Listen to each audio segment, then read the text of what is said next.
Yeah, so, Resident Evil on Netflix. I wanted to be fair, so I gave myself some time to sit with it. Like, I didn't want to just kind of like, oh, reactionary, just throw it out, just like record things like as I'm watching it or like as soon as I've watched it kind of thing.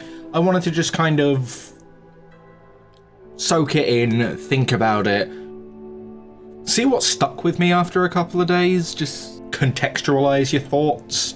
I now feel like I should have been a little bit more reactionary because honestly, trying to think back to the entire show, it's a mess. Like it's just a blur in my head. There are so many things happening during the runtime of it, all nearly 8 fucking hours of it. Like, it doesn't really feel like anything's happening. It's just kind of, here's a thing, here's a thing, here's a thing, here's a thing, here's a thing.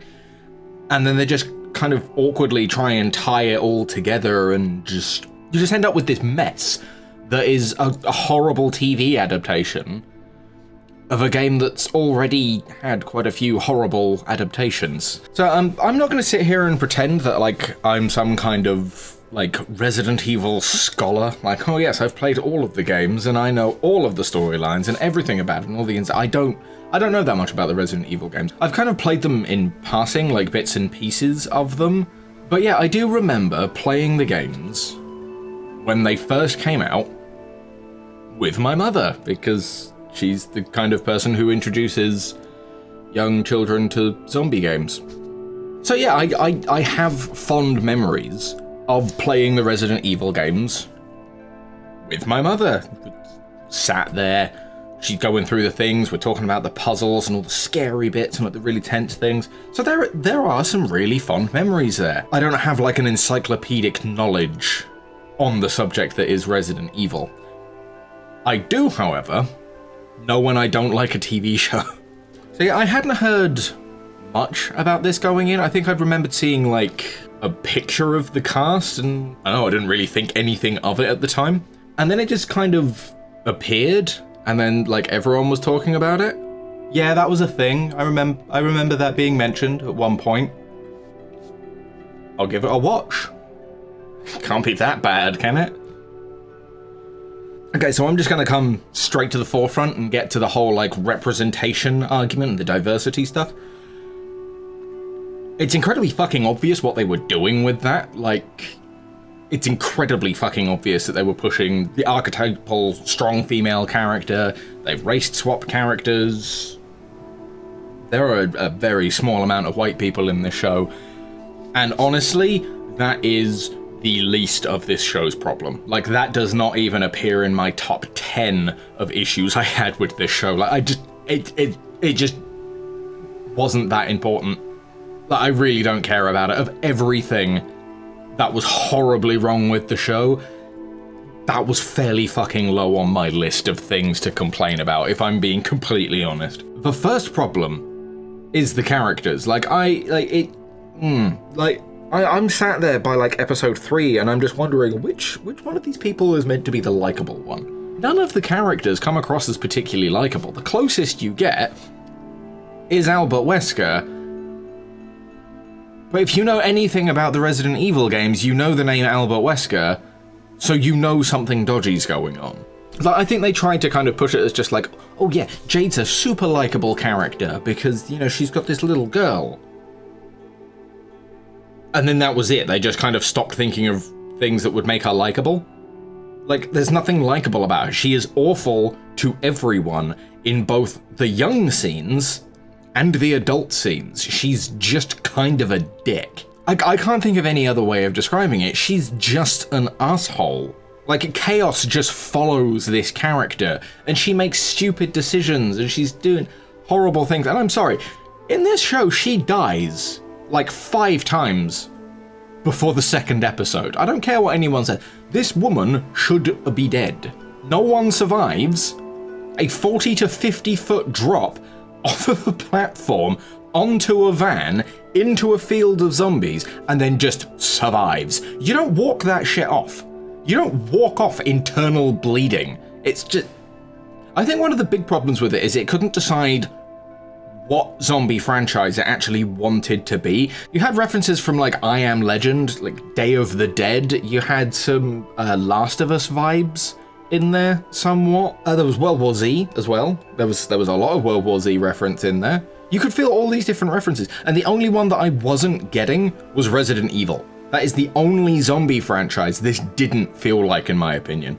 Because, I mean, as soon as they introduced the zombies, it's the wrong zombies. Like, Jade shows up and she, like, sets this rabbit off into a field. Well, not a field, but she sets it off into this area filled with zombies. And then the zombies all of a sudden start, like, headfirst running as quickly as they can towards the rabbit. But immediately, it introduces the problem with the whole super fast running zombies thing. My opinion on the reason that Resident Evil always had the slow zombies was because the tension was the threat. Like, the zombies themselves, you could outrun them. You could outfight them most of the time. They became dangerous in large numbers. You weren't being beaten up by all of these zombies. You were being suffocated by them. You were being overrun by the sheer number of them. That was the thing that made them dangerous. Them charging down hallways, like that wasn't what made them scary. Because in the game, if you've just got them running towards you all of the time, because you have those old clunky tank controls where you have to turn and then walk, if you made them quick, you would have had an issue with the actual gameplay. Funnily enough, that translates quite well into the show, because they have this woman running her experiment some 10-20 foot away from the zombies. She accidentally cuts her arm on what appears to be an old portaloo, and then she starts getting chased by these super fast zombies. But she manages to outrun them, apart from one of them, and then all of them are just kind of like edited to be like really far behind. And it's just like, you have a solution to this problem. Like, you don't have to explain how she's able to get away from them if they can't run. If you'd just taken the slow Resident Evil zombies that just lurch towards you really unnervingly, that would have worked. Then all of your characters could have gotten away, and when you needed the zombies to be threatening, you could just have lots of them. So it's just the wrong zombies. It has the wrong feel. The slow walk was always the thing that kind of built that tension up and made it really interesting. And this just kind of ruined itself because it created a problem that it already had the answer to. I've got a note here to talk about characters, but I feel like just summing up by saying, like, everyone's just an asshole. Like, Wesker's the only one who doesn't immediately come across as some kind of asshole or plot convenience. Because that's pretty much how you can separate these characters. They're either an asshole, or they're not an asshole and they're a plot convenience. By the way, if you haven't seen this show yet, here's a fun game. Work out who's going to die in any given episode. I think apart from maybe episode 1 and 2, every other episode, you'll find the helpful person, the innocent person, or the person who does something cool. If they fit one of those 3 criteria, they are going to die this episode. I noticed that surprisingly early, and I was able to predict almost every other character's death throughout the rest of the show. It was incredibly obvious what they were doing with this. They were building up a character, they were giving them a moment so that you would feel sad when they died, and it was just so transparent and obvious. It had no effect. It had no emotional impact on it at all because you could see it coming from a mile away. And a lot of the time, it kind of further emphasized the fact that the main character just kind of a dick. There's one episode where there's this woman trying to get her son somewhere safe, but he's become infected, and she's literally stood there saying, "There's nothing you can do. It isn't yours anymore." The only thing you have done to make this woman even remotely likable was give her a child. And she's now here shitting on someone else for loving their child and not wanting to just let them die? Sorry, they don't die when they become zombies. They're more like the infected from The Last of Us, because, you know, they're not actually zombies, they're something else. But yeah, there are some stylistic choices in this as well that I found very, very off-putting. Like, the opening episode, they start playing a Billie Eilish song. Eilish? I don't know how to say her name. I'm on that edge of boomer thing. But yeah, they had this whole like Billie Eilish music playing, and it fit the theme quite well. Like the actual imagery they were going for, it fit that rather well, and then it perfectly matched the younger sister of Jade, who was called Billie. And with that introduction, I could not get out of my head that this just felt like a gigantic Billie Eilish video. Like the entire way through. All of the imagery fits. Especially when Billie starts hallucinating things, and it's just like they've got like all the red light and it's super edgy, and she's doing the zombie thing and she's just got blood pouring out of her mouth. Like no fucking explained reason. And like, just literally there's like all of the hallucination scenes, and there's like very specific moments where you're looking at it and you're like, okay, this is a stylistic choice that just feels weird. Like, you have made this stylistic choice because it's a stylistic choice. That is the only reason this scene's here. Like, fine, you can do that. But it just didn't land with me. At no point was I like, ooh, that's actually kind of a cool shot. I like that imagery, that's interesting. It was just, yeah, it was just edgy Zoomer stuff. Hey, kids like teen dramas and shit, right? Teens like awkward kids moving into the new area, and they're all like bright and colourful, and they stand out because they're rebels and they're different, and like, look at this one, she's vegan. Which really shouldn't have been a big thing, but for some reason they turned that into the catalyst for the entire fucking show. Like, her being a vegan activist somehow starts a zombie apocalypse. I mean, like, we all hate vegan activists, right? Like we can agree on that. Vegan activists, kind of a pain in the ass. This felt like a bit much. Like, accusing them of starting zombie apocalypses, it felt a bit unnecessary, is all I'm saying. I really didn't like the direction that they took most of it in, because most of it felt like the whole school teen drama thing. Like, we've got problems with dad. New boyfriend in this new place that we've just moved to. We're the fish out of water characters. Oh, but at least we've got each other. You know, I've got your back no matter how stupid your fucking ideas are. Yeah, I'm gonna agree to this dumb shit. Like, hey, you know how you're infected with something that could potentially kill you and could potentially spread to other people? Yeah, we'll go to a party, because if you're gonna die, you're gonna die having fun. I guess that's edgy. That's cool. Like, it felt like the zombies would occasionally make guest appearances in this teen drama. They kept trying to remind you it was a Resident Evil show by, like, occasionally randomly introducing bad guys directly out of the show. Like, they had the big liquor thing at one point.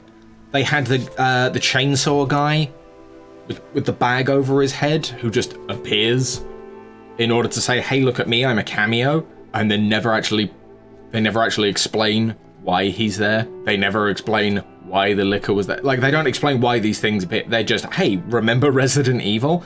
There's actually one episode where they have to sneak around their own house to, like, avoid cameras and stuff, and they're following these weird clues that their dad left for them. Like, someone literally had to say, hey, that's a reference to the puzzles in the game, for it to click that they were referencing the puzzles in the game. Like, it just never occurred to me. It just felt like a weird, bloated filler episode of, hey, we need to put fucking something here. It didn't feel like a Resident Evil callback. It just didn't click. It felt so disconnected, and it felt so unlike anything Resident Evil that I never drew that connection. And it was really difficult actually getting into the show at all. As soon as it started to feel like it was picking a direction, or like picking up some speed and kind of getting somewhere, the absolutely god-awful editing kicks in. One scene in the present day, one day in the past, present day, past, and it would just bounce between the two at breakneck speed, usually without even finishing the scene. So you'd have something happen in the future, and then all of a sudden, like, oh my god, like all the umbrella guys have shown up and there's like bullets flying, there's all sorts of stuff happening. Then you'd have a completely disconnected scene in the past, and then it would just jump straight back into that scene with like all the gunfire and the umbrella guys running everywhere. And it was just like it was incredibly disorientating how much they switched. Like, I thought that The Witcher Season 1 had a confusing continuity. This felt way more jarring because it was just breakneck speeds between the two. It just didn't feel right. And it really doesn't help that the effects sucked.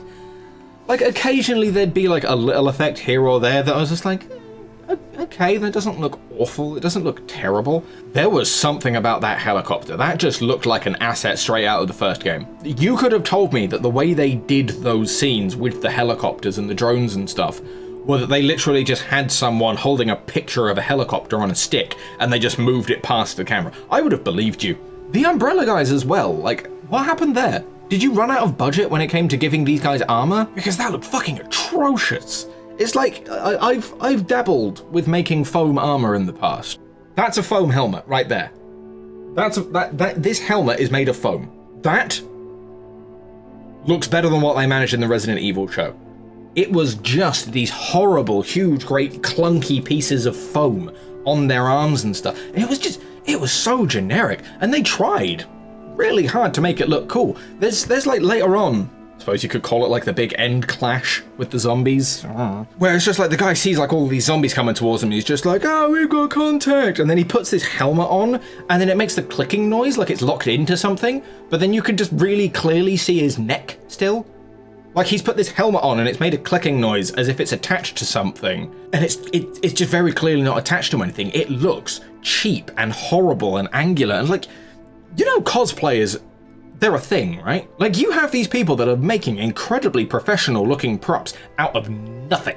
They're just getting shit from hardware stores and they are making some incredible, genuinely incredible looking pieces of armor out of absolute junk. You guys are getting paid to do this and your stuff looks terrible.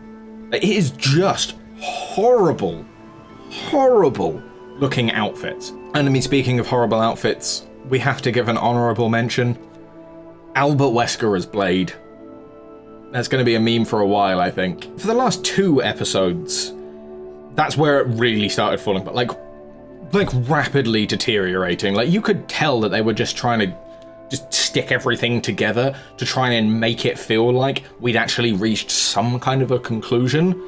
Oh, there is no connection between the future and the past at this point for me. Like, there's some really discordant stuff, actually. Like, some really, really, really discordant stuff with the storytelling. I can't remember if it's the first or the second episode, but it's incredibly early on. You have a character say to Jade, hey, your sister's waiting to see you.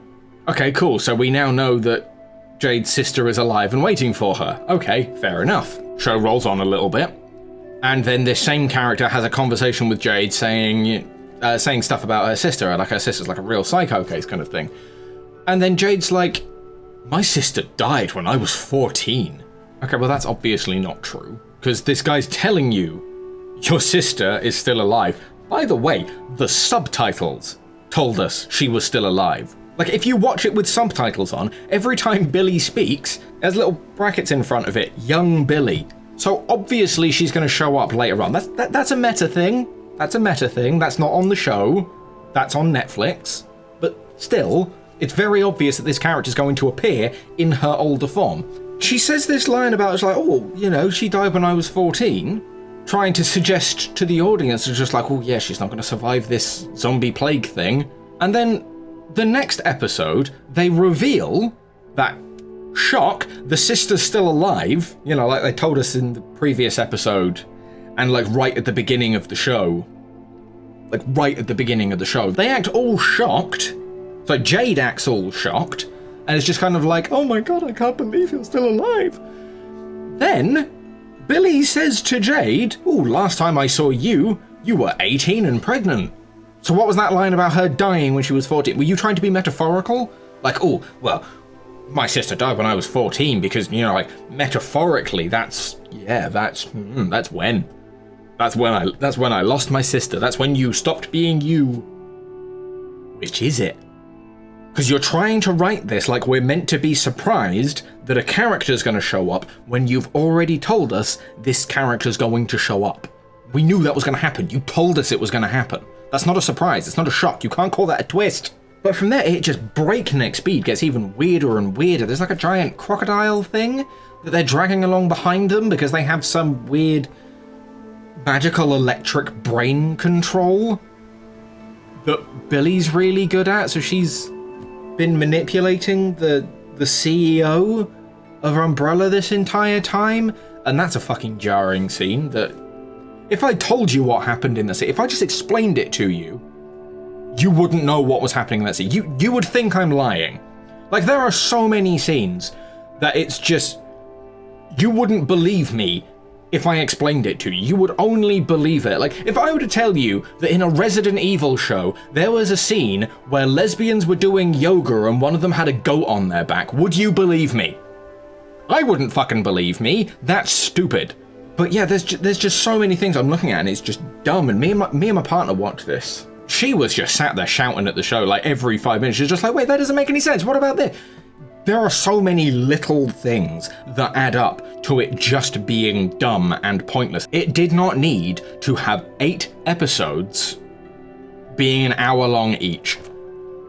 Because there is so much dumb filler. There is so much convenience. Oh, hey, I need a hacker so that I can figure out all of these things. Oh, what's that? That boy I spoke to in the first episode happens to be a hacker. Oh, the luck. It's just so many plot conveniences. It's ridiculous. It's not funny. It's really not. It honestly feels like people were just running around trying to fill the gaps. There are like some moments where it can be like, oh, okay, I see where this is going. And then it goes in a completely different direction that doesn't make any sense. You know, like, oh, okay, so this is far stupider than I thought it was going to be. Okay, cool, gotcha. And, oh my god, the ending. Like, that last episode, like, the very last episode, I just didn't get. Like, Return of the King had a lot of endings. It had a lot of endings. That's been a joke for a very long time, that holy shit, this movie just does not end. When is it going to end? When is it going to end? Resident Evil on Netflix does it worse. There are so many moments where it's just like you can just feel the cut to black and then the credits roll. You can feel it. There are so many different scenes. There are so many little moments where you're like, okay, that's a sensible enough place to wrap it up, I guess. Oh, it's still going. Oh, okay, well that's a scene. That's fairly decisive. This is probably going to be it's still going. Okay. Oh my god, she's just left. She's out there on the shore doing this. Oh my god, that's such a shocking end. It's still going. Why is it still going? Why are there so many things? Why are there? It's just so many dumb little endings, and there are some horrible lines. Oh, like now I'm just kind of getting into. I'm just getting into where like my brain's just bouncing around and I'm just remembering things and it's just kind of hitting me in waves of PTSD. Like there's like this huge heroic line. I have a pen. That is an actual line in the show and it's meant to be a yes kind of moment, but it doesn't make any fucking sense. But oh my god, yeah, there's so much wrong with it. There's so much wrong with it. Like, there's going to be a lot of different people saying a lot of different things, but honestly, this is one of those shows where I have seen no one mount a defense of it. Like, there are articles out there that are saying it's just like, oh yeah, this is the best adaptation ever. We know those articles are paid for. We know, there's no way it's not. I have not seen a single person so much as say, come on guys, it wasn't that bad. I haven't seen it anywhere. I have not seen that anywhere. I've seen some people saying it wasn't as bad as I thought it was going to be, but yes, it was still fucking awful. I have not seen anyone mount any genuine defense of this show, because I really don't think there is one. The setting sucked. They got all the wrong zombie franchises put together. The writing was horrible. The characters were unlikable. The story was nonsensical. The conclusions were awful. The morality was fucked. Just everything about it was just busted and wrong and horrible. And I can only suggest, do not watch the show. Just don't do it. If you haven't done it yet and you're thinking about it and you're like, it might be worth it, do yourself a favor. Only watch it for the lols. Do not go in with any expectation. Maybe you'll enjoy it if you're really, really high or one of the zombies in the show. Like, if you're one of the zombies in the show, you'll love it. It's great. But yeah, if you're even remotely cognitive, don't do it. Get out of my box vault.